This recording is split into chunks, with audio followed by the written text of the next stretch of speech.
Hello friends, class 10th. Again I am here for teaching you the political science first chapter power sharing. Power sharing I told you ki why the power sharing is necessary. Power sharing is necessary to reduce the possibility of conflict between the communities. बहुत हद तक power sharing ज़रूरी है. जो संभावना है दो community में कन्फ्लिक्ट होने की उसको कम करने के लिए पावर शेयरिंग ये ज़रूरी है कि हम अलग अलग कम्युनिटी के ग्रुप्स को हम उनको क्या करें, इक्वल रिप्रेजेंटेटिव दें, जैसा कि बेल्जियम में किया गया. तो पावर शेयरिंग जो तरीके हैं पावर शेयरिंग की जाती है, अगर हम इसका वर्टिकल फॉर्म देखें तो हम देख रहे हैं गवर्नमेंट लेवल में. अगर हम बात करें जो गवर्नमेंट के लेवल होते हैं यानी कितने भागों में जो पावर होती है वो डिवाइड होती है. अगर हम एक कंट्री को लें, अगर हम इंडिया को लें जिसका 7 लार्जेस्ट कंट्री है, तो हम उसमें क्या देख रहे हैं कि सेंट्रल गवर्नमेंट दिल्ली में है, पार्लियामेंट है जिसमें 2 हाउसेस हैं, लोकसभा और राज्यसभा. तो क्या एक भारत जैसे बड़े देश में सेंट्रल गवर्नमेंट ही होने से रूल कर सकती है इतने बड़े देश में? नहीं. तो इंडिया में एक सेंट्रल गवर्नमेंट होने के साथ साथ यानी फेडरलिज्म होने के साथ साथ इंडिया में स्टेटों में भी गवर्नमेंट होनी ज़रूरी है, क्योंकि सेंट्रल गवर्नमेंट इंडिया के 28 स्टेटों में खुद रूल नहीं कर सकती है, ऑब्जर्व नहीं कर सकती है प्रॉब्लमों को. ये ज़रूरी है कि वहाँ स्टेट की गवर्नमेंट भी हो.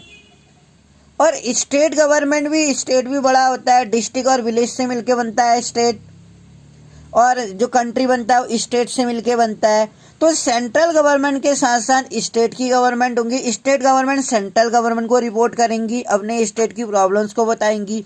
और स्टेट गवर्नमेंट में भी एक लोकल गवर्नमेंट होगी जिसे हम ग्राम पंचायत बोलते हैं. ये होनी बहुत ज़रूरी है इंडिया जैसे बड़े देश में, क्योंकि इंडिया जैसे बड़े देश में एक कंट्री में एक पर्सन पूरी कंट्री में या एक गवर्नमेंट पूरी कंट्री में रूल नहीं कर सकती.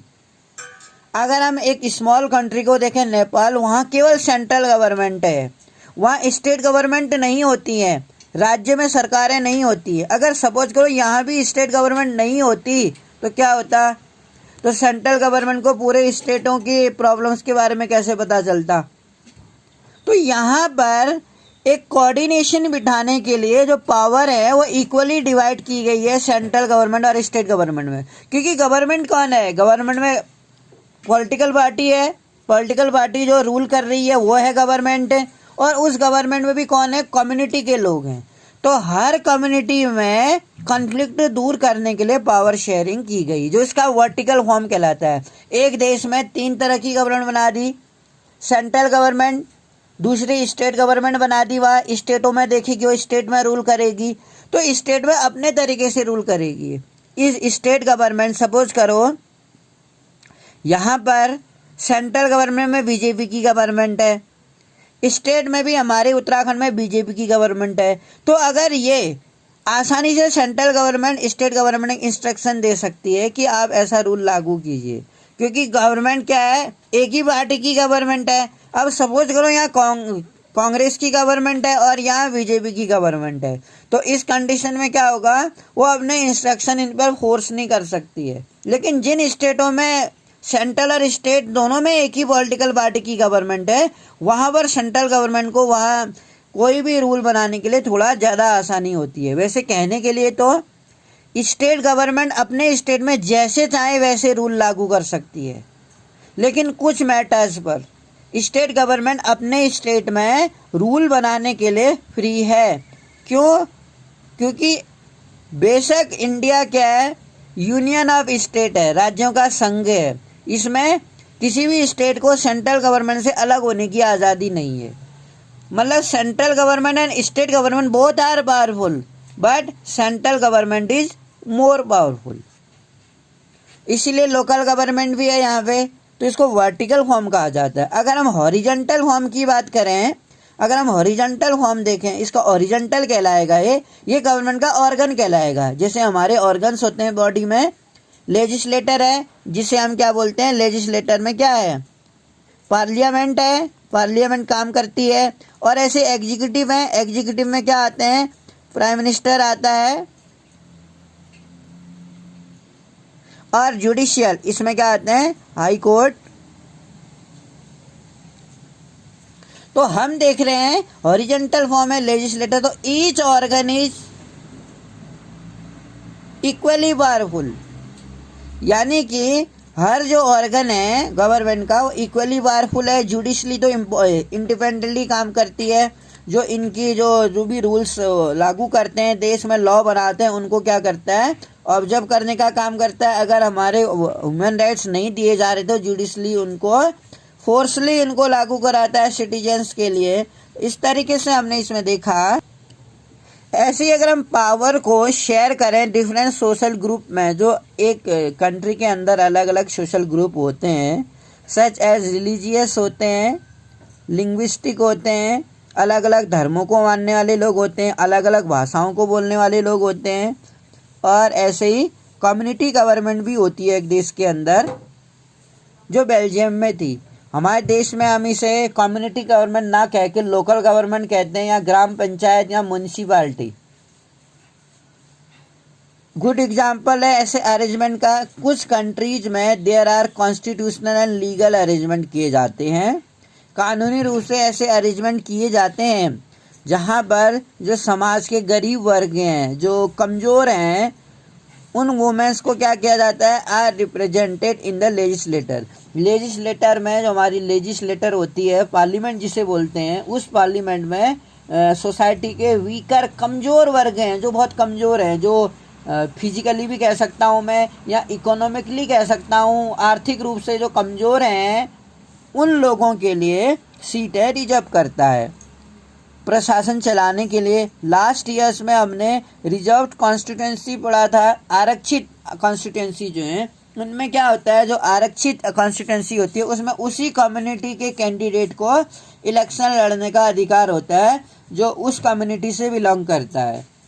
एंड पार्लियामेंट जो हमारी देश की पार्लियामेंट है, उस पार्लियामेंट के लिए भी जो एमपी या एमएलए की इलेक्शंस होते हैं, सपोज किसी कॉन्स्टिट्यूंसी से शेड्यूल कास्ट की कोई सीट है, तो उस शेड्यूल कास्ट की सीट के लिए एक शेड्यूल कास्ट का कैंडिडेट ही इलेक्शन लड़ सकता है। वो सीटें रिजर्व्ड हैं पार्लियामेंट में एससी एसटी के लिए, आदिवासी लोगों के लिए।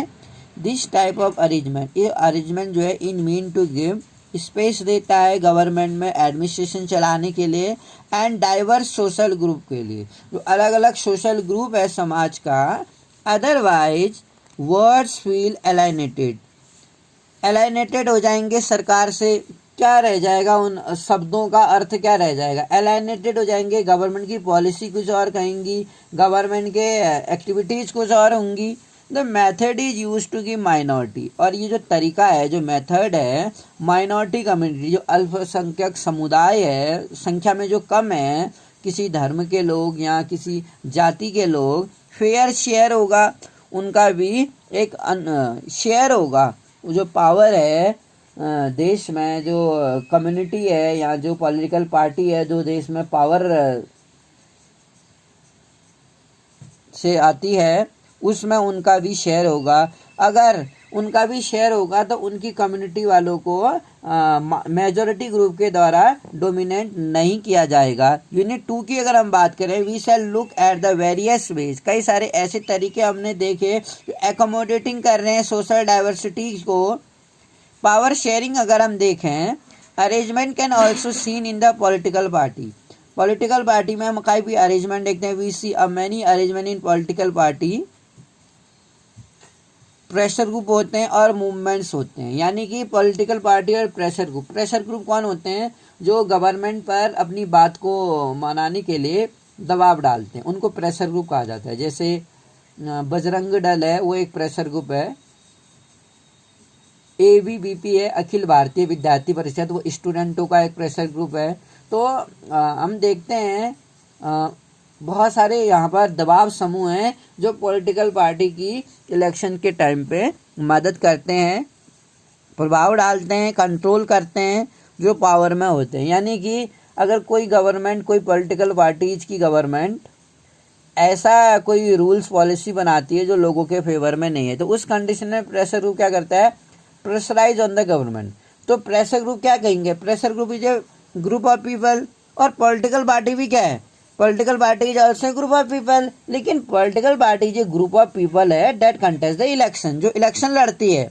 लेकिन प्रेशर ग्रुप क्या है, प्रेशर ग्रुप इलेक्शन नहीं लड़ता, प्रेशर ग्रुप का एम होता है सरकार पर दबाव डालना, ठीक है, प्रेशराइज ऑन द गवर्नमेंट करना। लेकिन लोगों का ग्रुप है ये भी, और पॉलिटिकल पार्टी भी लोगों का ग्रुप है। लेकिन पॉलिटिकल पार्टी चुनाव लड़ती है, प्रेशर ग्रुप चुनाव नहीं लड़ती है, बल्कि पॉलिटिकल पार्टी की मदद करती है चुनाव जीतने में। एंड द मूवमेंट इन्फ्लुएंस करती है जो भी पॉलिसीज बनाई जाती हैं। प्रेशर ग्रुप के जो भी मूवमेंट होते हैं, जो भी आंदोलन किए जाते हैं, डिमॉन्स्ट्रेशन किए जाते हैं, स्ट्राइक्स की जाती है, उससे गवर्नमेंट की पॉलिसियाँ क्या होती है, इन्फ्लुएंस्ड होती हैं, प्रभावित होती हैं। इन डेमोक्रेसी में सिटीजन मस्ट हैव फ्रीडम, जो सिटीजन है उनके पास ये फ्रीडम होना चाहिए कि choose among various candidates for the power, जो अलग अलग पावर्स के कैंडिडेट्स हैं, लोगों को अमंग वेरियस कैंडिडेट्स हम कह सकते हैं, कंटेंडर्स जो होते हैं जो पावर में आते हैं, उनको क्या होनी चाहिए, फ्रीडम होनी चाहिए लोगों में कि जो शक्तियां जो मिली हुई हैं, अलग अलग कैंडिडेट जो हैं, रिप्रेजेंटेटिव हैं, उनको चुनने की आज़ादी मिले। वेरियस कैंडिडेट्स को कंटेंडर्स जो है, इन कंटेम्प्रेरी डेमोक्रेसी अगर हम देखें, they take the form of competition among the different party. अलग अलग जो पार्टियां होती हैं उनमें हम क्या देखने को मिलता है, हमें कंपटीशन देखने को मिलता है, बहुत टफ कंपटीशन होता है। अलग अलग पॉलिटिकल पार्टियां इलेक्शन जीतने के लिए कई सारे मेथड्स अपनाती हैं या डर्टी ट्रिक्स अपनाती हैं। हम कह सकते हैं जो पावरफुल पार्टियां होती हैं वो पैसे इन्वेस्ट करती हैं, बाई हुक और बाई कुक, किसी भी तरीके से वो इलेक्शन जीतने का प्रयास करती है कोई भी political party. This take the form of competition among different party, इससे क्या होता है, कंपटीशन होता है पार्टीज में। Such competition ensure that power does not remain in one hand, ये कंपटीशन ये बताता है कि पावर किसी एक के हाथ में नहीं रहती है। इट मीन हम ये देखते हैं कि किसी स्टेट में कोई स्टेट पार्टी चुनाव लड़ रही है, कभी कांग्रेस जीतती है, कभी बीजेपी जीतती है, 5 साल कांग्रेस जीतती है, फिर 5 साल बीजेपी आ जाती है, यानी 5 साल एक पार्टी लूटती है और 5 साल भी दूसरी पार्टी लूटती है। इसमें केवल 2 ही पार्टीज में हम देखते हैं कि एक कंपटीशन देखने को मिलता है। हम लोगों के पास शायद ऑप्शंस होते हुए भी हम किसी अदर पार्टी को कभी अपॉर्चुनिटी नहीं देते हैं। शायद यहाँ पर वोटर्स भी अपने ब्रेन का सही तरीके से यूज नहीं कर पाते हैं। इन द लॉन्ग रन हम देखें, power is share among different political party, जो पावर शेयरिंग की अगर हम बात करें वो अलग अलग पॉलिटिकल पार्टी में शेयर की जाती है। दियर रिप्रेजेंट जो है उनका डिफरेंट आइडियोलॉजीज जो हैं, उनके विचार आइडियोलॉजीज, और सोशल ग्रुप में क्या होते हैं, रिप्रेजेंट दिखाई देते हैं उनकी ideology. Some time this kind of sharing, कभी कभी इस तरह का जो पावर शेयरिंग है कैन बी डायरेक्ट व्हेन 2 और मोर पार्टी, जब 2 या 2 से ज़्यादा पार्टी अलायंस में, गठबंधन में क्या करती हैं, चुनाव लड़ती हैं। गठबंधन कहते हैं इसको, जब 2 पार्टियां मिलके चुनाव लड़ती हैं। If their alliance is elected, यदि उनका अलायंस, यदि उनका गठबंधन चुनाव जीत जाता है तो कौन सी सरकार बनाते हैं, अगर क्योंकि उन्होंने मिलके चुनाव लड़ा है तो गवर्नमेंट भी वो मिलके बनाते हैं। अगर मिलके बनाते हैं तो उस कंडीशन में क्या होता है, जो पावर डिवाइड होती है वो कोलिजन गवर्नमेंट में इक्वली होती है।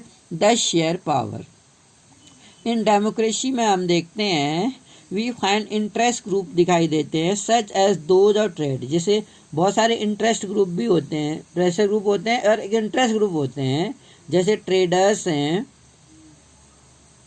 व्यापार करते हैं, बिजनेसमैन हैं, इंडस्ट्रियलिस्ट है, उद्योगपति जिसे बोलते हैं, किसान है और इंडस्ट्रियल वर्कर हैं। They also will have a share in government power.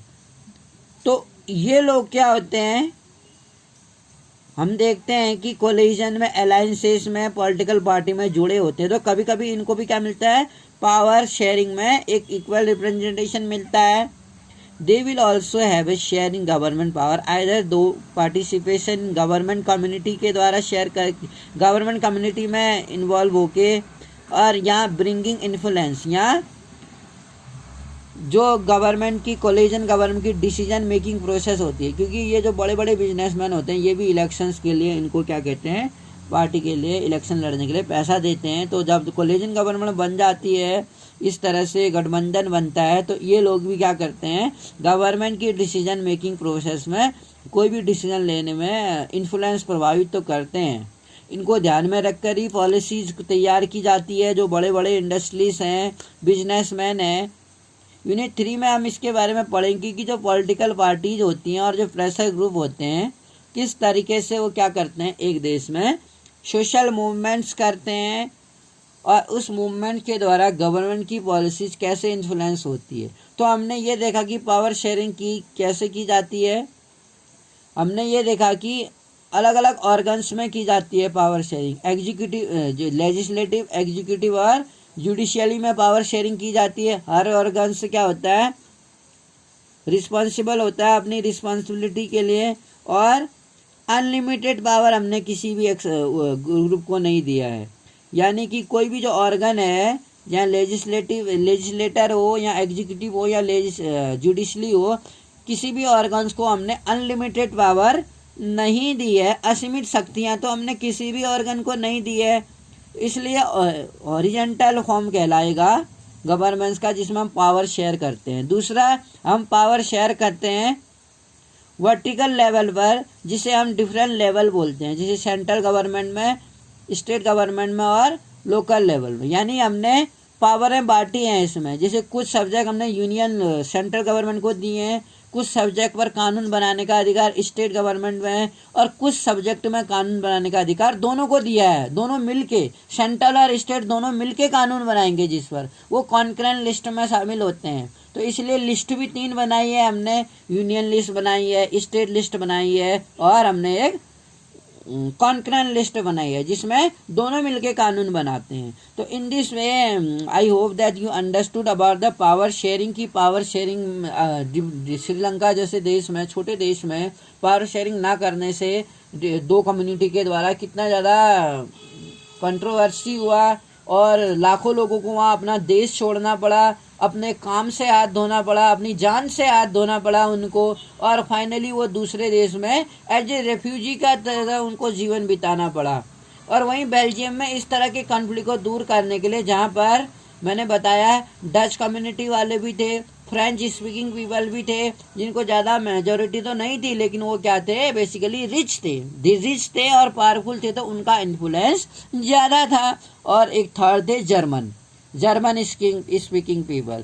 तो गवर्नमेंट ने ध्यान रखते हुए एक कम्युनिटी गवर्नमेंट भी बनाई, वहाँ पर हर कम्युनिटी के पर्सन्स को इक्वल रिप्रेजेंटेशन दिया, जिससे कि फ्रेंच कम्युनिटी वालों ने डच कम्युनिटी का रिप्रेजेंटेशन माना, और डच कम्युनिटी वालों ने फ्रेंच कम्युनिटी का रिप्रेजेंटेशन माना। बोथ कम्युनिटी ने एक दूसरे को एक रिस्पेक्ट दिया, और जो उनका रिप्रेजेंटेशन था, इक्वलिटी आई देश में, और एक बहुत बड़ा कॉन्फ्लिक्ट होने से वहाँ की गवर्नमेंट सक्सेस हुई। कॉन्फ्लिक्ट नहीं हुआ, वरना श्रीलंका जैसी स्थिति शायद हो जाती।